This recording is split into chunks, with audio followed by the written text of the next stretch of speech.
আসসালামু আলাইকুম রহমতুল্লাহি ওবরকাতু। আপনারা শুনছেন সাখাত অডিও বুক স্টুডিও।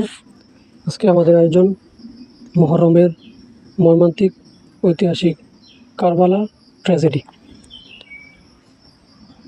ইনশাল্লাহ আমরা কারবালার সেই রক্তাক্ত কাহিনী শুরু থেকে শেষ পর্যন্ত ধারাবাহিকভাবে কয়েকটি পর্ব আকারে বিস্তারিত আপনাদের সামনে তুলে ধরব ইনশাআল্লাহ।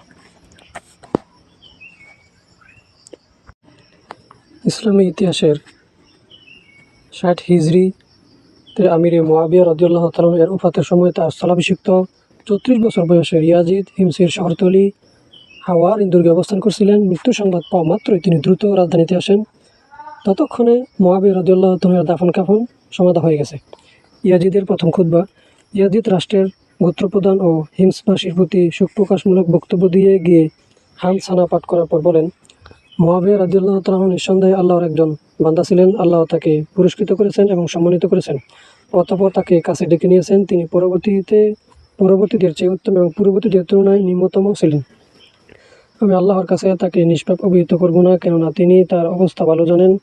যদি তাকে ক্ষমা করা হয় তাহলে সেটা হবে আল্লাহর দয়ার করুণ কারণে, আর যদি তিনি পাকড়াও হন তাহলে সেটা হবে তার ভুলের কারণে।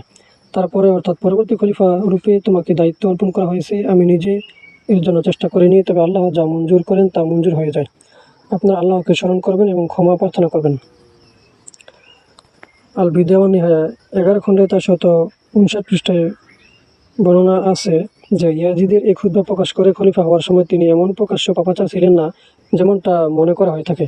তিনি সময়োপযোগী, জনপ্রিয়, প্রাঞ্জল, বাকশক্তি অভিজ্ঞ ছিলেন। বাকশিল্পী মানে ভাষার বর্ণনার ক্ষেত্রে। বায়াতের জন্য দূত প্রেরণ।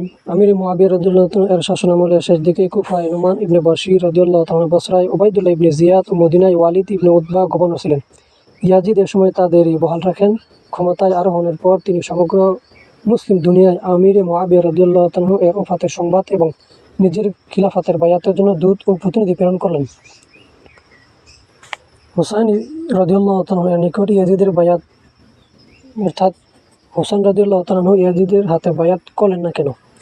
মুআবিয়া রাদিয়াল্লাহু এর যুগদের সাথে হুসাইন ইবনে আলী রাদিয়াল্লাহু তাআলার হাতে আব্দুল্লাহ ইবনে জুবায়ের অভিহিত ছিল।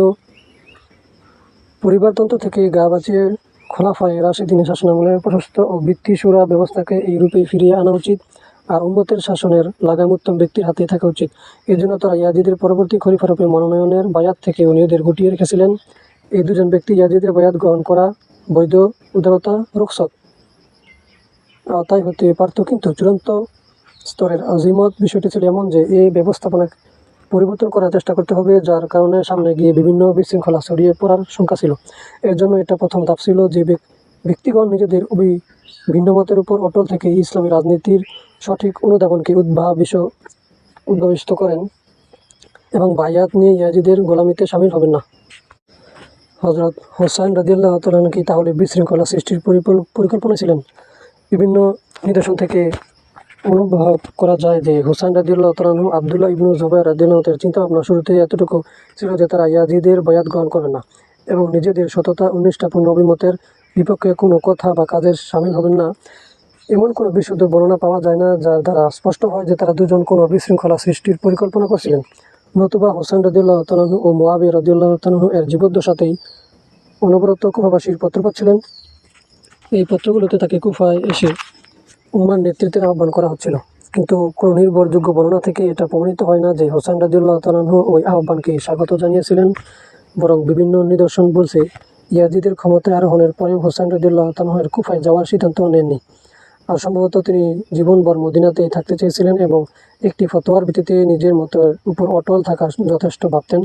কিন্তু যখন জোর জবরদস্তিমূলক বায়াত থেকে বাঁচার জন্য তাকে বাধ্য হয়ে ঘর ছাড়তে হয়, ওই সময় তিনি কুফা যাওয়ার সম্ভাবনার উপর চিন্তা না করে আর পারলেন না।